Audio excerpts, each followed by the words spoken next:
مسجد جمعہ مسجد قباء کی تعمیر فرما کر حضور نبی کریم صلی اللہ تعالی علیہ وآلہ وسلم جمعہ کے دن قباء سے شہر مدینہ کی جانب روانہ ہوئے۔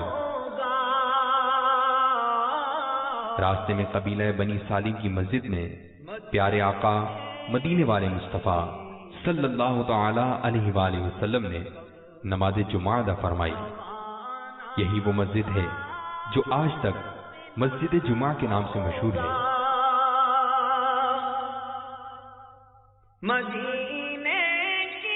مسجد جمعہ کا ایک بڑا گنبد ہے اور 4 چھوٹے گنبد اس سے متصل ہیں۔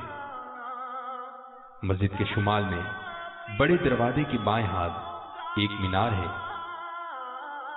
جس کی بلندی 25 میٹر ہے۔ مجھے اذن مدینہ کب میرے